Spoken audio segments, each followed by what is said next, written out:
History has a habit of repeating itself not in events, but in structure. The surface details change, the language evolves, and the technology advances. Yet, the underlying behavior of complex systems under strain remains remarkably consistent. This is not because societies fail to learn, but because each generation becomes convinced that its version of stability is fundamentally different from those that came before. The belief in uniqueness is one of history's most reliable signals. It appears not at moments of collapse, but during the long stretch when collapse still seems implausible. In the early decades of the 20th century, the industrialized world found itself in such a moment. The First World War had ended, and with it came a surge of technological confidence and financial experimentation. Electrification spread through cities, automobiles reshaped movement, and new communication technologies compressed time and distance. Markets appeared to reflect this momentum. Productivity rose, credit expanded, and asset prices climbed in ways that felt both logical and deserved. To many observers, the economy seemed not merely strong, but modern in a way that made old risks feel irrelevant. What is often forgotten is how measured and reasonable the prevailing tone was. Contrary to later portrayals, this was not an era dominated by reckless optimism alone. Many economists, bankers, and policymakers spoke cautiously. They acknowledged cycles, warned against excess, and published careful analyses. At the same time, they largely agreed on one central point: the system itself was sound. Fluctuations were framed as temporary adjustments within a fundamentally stable structure. Even when volatility appeared, it was interpreted as evidence of resilience rather than fragility. This confidence was reinforced by institutions whose authority felt unquestionable. Central banks had gained credibility. Financial regulation, while still evolving, was believed to be sufficient for the scale of the economy. Large corporations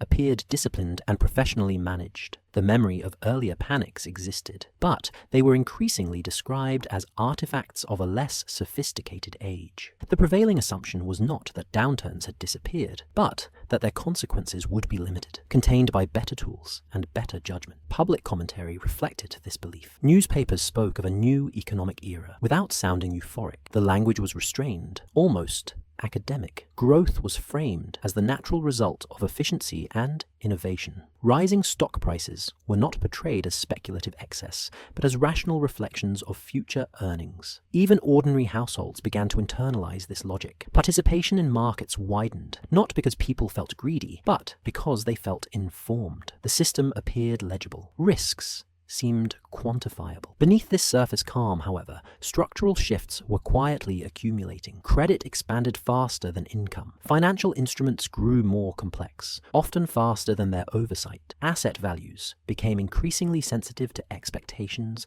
rather than cash flow. None of these developments were hidden. They were discussed openly in professional circles. What was missing was not information, but interpretation. The changes were viewed as signs of sophistication rather than stress. Warnings did exist, but they were absorbed without urgency. When analysts pointed out imbalances, their concerns were often reframed as evidence that the system was being actively monitored. The very presence of expert debate became a source of reassurance. Disagreement was taken as proof of intellectual health, not as a sign of unresolved risk. In this environment, denial did not take the form of refusal. It took the form of confidence that everything important was already understood. As the decade progressed, moments of instability appeared, and then faded. Market corrections occurred, only to be followed by recoveries that seemed to validate the prevailing view. Each recovery strengthened the belief that the system could absorb shocks indefinitely. The absence of immediate consequences was interpreted as confirmation that the underlying structure was robust. What was actually happening was more subtle. Each recovery required greater intervention, greater leverage, and greater reliance on expectations of continued growth. By the late 1920s, the sense of security had become deeply embedded. It was no longer argued for explicitly. It was assumed. The idea that the system might be fundamentally fragile felt out of place, almost impolite. Institutions spoke in measured tones about long-term prosperity. Policymakers emphasized continuity. Financial leaders reassured the public without exaggeration, relying on their own calm demeanor as evidence. The system did not feel precarious. It felt managed. This is the moment that history tends to preserve poorly. In retrospect, it is tempting to portray the period as obviously unstable, filled with warning signs that were recklessly ignored. The reality was quieter. Most participants believed they were acting responsibly. The data they relied on appeared coherent. The models they used had worked before. What failed was not intelligence, but imagination. Few could conceive that the very mechanisms designed to smooth volatility were, over time, amplifying. When the break finally came, it did not arrive as a single, unmistakable event. It unfolded through a series of disruptions that initially seemed containable. Confidence eroded gradually, then unevenly. Institutions responded with familiar tools, assuming that past solutions would produce past results. It took time for the realization to settle that something more fundamental had shifted. By then, the system's interdependencies made reversal difficult. What matters for our understanding is not the drama of the collapse, but the calm that preceded it. Stability was not absent. It was visible everywhere. It was reinforced by expertise, by experience, and by repeated confirmation. The system appeared safe precisely because it had not yet been tested at its weakest points. Those weaknesses were structural, not obvious, and they developed in plain sight. Only at the very end of this period does the relevance to the present begin to emerge, not in the specifics of policy or politics, but in the shared assumptions about control, sophistication, and permanence. The belief that modern systems are inherently more resilient than their predecessors has surfaced many times before. Each time, it has done so quietly, wrapped in the language of prudence and expertise, and each time it has preceded a reckoning that few believed possible, while the system still appeared whole. The collapse that followed the 1920s did not originate in a single flaw. It emerged from a pattern, one that has appeared repeatedly across different eras and different systems. At its core was a widening gap between perceived stability and actual resilience. This gap did not grow because people ignored data, but because the data was interpreted through assumptions that no longer matched the structure beneath. The system continued to function, even as its margins for error narrowed. In the years leading up to the crash, the economy became increasingly dependent on confidence itself. This was not spoken of directly, yet it was visible in how financial values were sustained.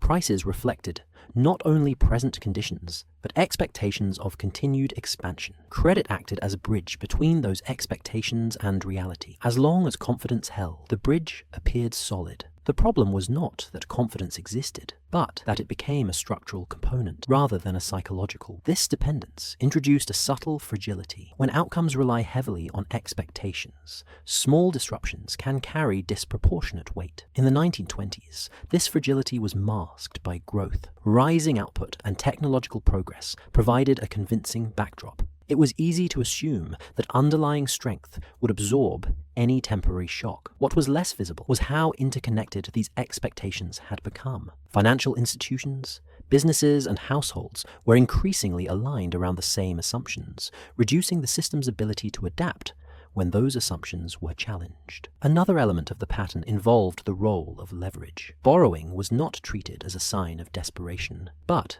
as a rational tool. It allowed participation in growth and smoothed short-term fluctuations. Over time, however, leverage altered the system's behavior. It increased sensitivity to price movements and compressed decision-making horizons. The economy became more efficient under stable conditions and more vulnerable under stress. This trade-off was understood in theory, but underestimated in practice. Institutional responses reinforced this dynamic. When early signs of strain appeared, interventions were designed to restore confidence, rather than to reduce exposure. This made sense within the prevailing framework. If the system's strength lay in its stability, then preserving that stability was the priority. Each intervention succeeded in the short term, yet also deepened reliance on similar measures in the future. The system grew accustomed to support, even as it appeared increasingly self-sustaining. These mechanisms formed a pattern that extended beyond the 1920s. They reappeared in later financial crises, adapted to new contexts,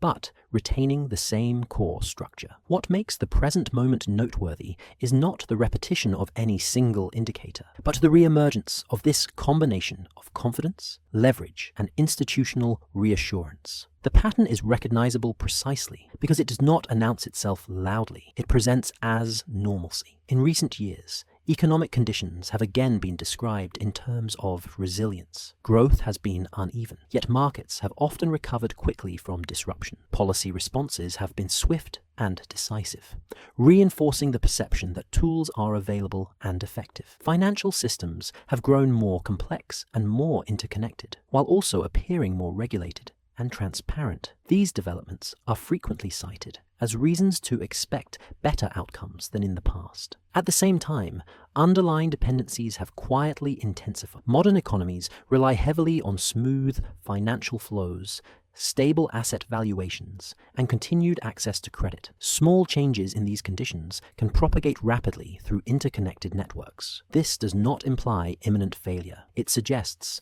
a reduced tolerance for surprise. Stability increasingly depends on the absence of shocks rather than the ability to absorb them. The resemblance to earlier periods lies in how this fragility is perceived. It is rarely described as fragility at all. Instead, it is framed as efficiency. Systems are optimized to function well under expected conditions. Redundancies are minimized. Risks are distributed through instruments that promise diversification. Each of these choices is rational isolation. Together, they can create a structure that performs impressively until it encounters conditions outside its design parameters. Numbers occasionally surface in public discussion, serving as reference points rather than alarms. They are debated, contextualized, and often normalized. Comparisons to the past are made selectively, emphasizing differences in scale or governance. This reinforces the belief that history offers lessons but not parallels. The pattern, however, does not depend on identical circumstances. It depends on similar relationships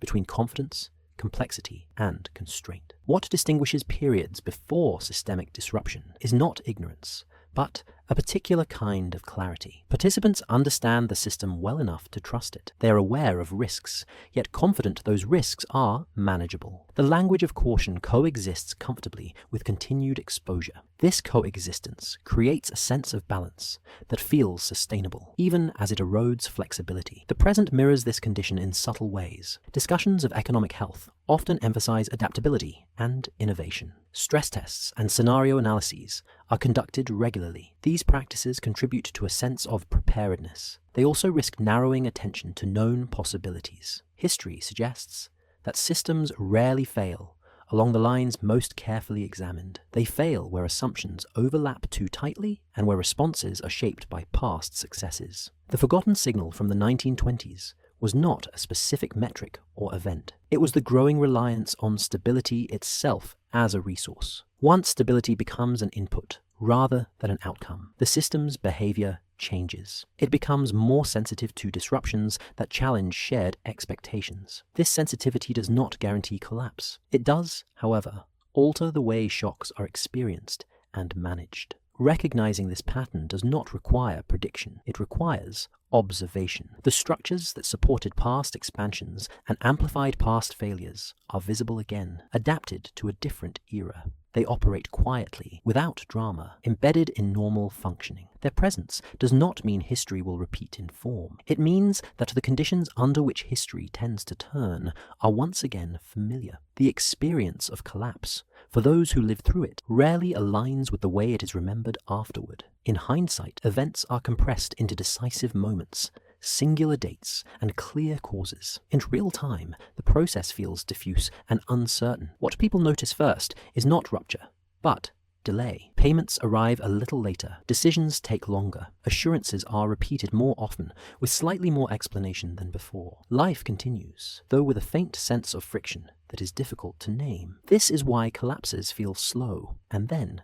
sudden. The slowness comes from the system's ability to absorb strain without immediately breaking. Structures bend, resources are redirected, and narratives adjust to maintain coherence. For a long period, these adjustments work well enough. They preserve familiarity. The suddenness arrives when accumulated strain exceeds the system's remaining flexibility. At that point, change accelerates, not because something new has appeared, but because the old buffers have been quietly exhausted. Triggers are often unpredictable because they are not the cause in any meaningful sense. They are simply moments when pressure finds a release. In the 1920s, as in other periods, the underlying conditions had been present for years, The specific events that marked the downturn mattered less than the environment in which they occurred. When confidence is structural, even modest disruptions can carry symbolic weight. They challenge shared assumptions, and in doing so, alter behavior more quickly than fundamentals alone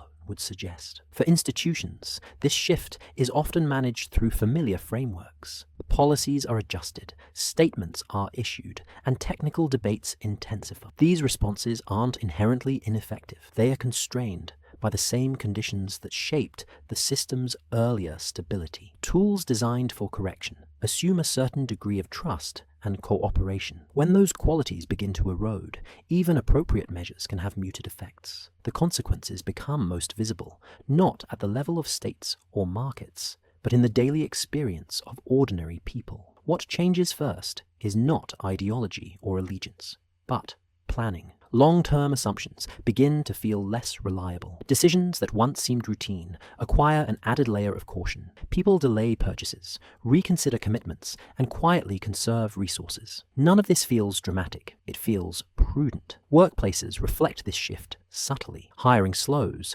before layoffs appear. Projects are postponed rather than cancelled. Communication becomes more measured. The language of opportunity gives way to the language of resilience. These adjustments are often framed as temporary, and, in many cases, they are. The uncertainty lies in how long the adjustment phase lasts, and how deeply it reshapes expectations. Households experience the transition in uneven ways. Some feel little impact at first, protected by savings or stable income. Others notice pressure almost immediately, particularly where margins were already thin. This unevenness complicates perception. Because hardship is not universal, it is easy to underestimate its significance. The absence of a single, shared moment of disruption allows the process to unfold without a clear narrative. Over time, however, the accumulation becomes harder to ignore. Choices narrow. Options that once existed in theory become inaccessible in practice. The sense of agency that characterized the earlier period of stability diminishes. People adapt, often with remarkable creativity. Yet adaptation itself carries a cost. It requires letting go of assumptions about continuity. That letting go is rarely acknowledged explicitly. It happens gradually, as expectations are revised downward. What distinguishes systemic transitions from ordinary downturns is the persistence of these changes. Recovery, when it comes, does not restore the previous landscape in full. Some structures re-emerge, others do not. The system reorganizes around new constraints. For those living through it, this reorganization feels less like an ending and more like a quiet narrowing of possibilities. Life continues, but along slightly altered paths. History shows that these moments are rarely recognized for what they are while they are happening. They are experienced as a series of reasonable responses to changing conditions. Only later are they understood as part of a larger transformation. This is not a failure of awareness. It is a consequence of scale. Large systems change in ways that are difficult to perceive from within. The relevance of past patterns lies here, in this lived experience, rather than in abstract outcomes. The forgotten signal from the 1920s was not simply economic imbalance. It was the collective realization, delayed and uneven, that stability itself had been contingent. When that realization spread, it did so quietly, altering behavior long before it reshaped institutions. Understanding this does not require fear. It requires patience. Systems that have taken decades to form do not unravel in a single moment. They shift, adapt, and sometimes contract in ways that are as complex as their growth. For individuals, the challenge is not to predict the future, but to recognize the nature of the present. To notice when assumptions begin to feel heavier, when reassurance requires repetition, and when normal adjustments accumulate without resolution. History doesn't offer instructions in these moments. It offers perspective. It reminds us that periods of apparent stability often contain the seeds of transformation, not because of malice or incompetence, but because of structure. The same mechanisms that enable growth can, under different conditions, constrain it. Recognizing this pattern does not change its course. It changes how it is understood. In that understanding, there is a kind of quiet clarity, not certainty and not despair, but an awareness that systems, like the people within them, are shaped by their limits. When those limits come into view, the experience is rarely loud. It is marked by small, cumulative adjustments that, over time, reveal that something fundamental has already shifted.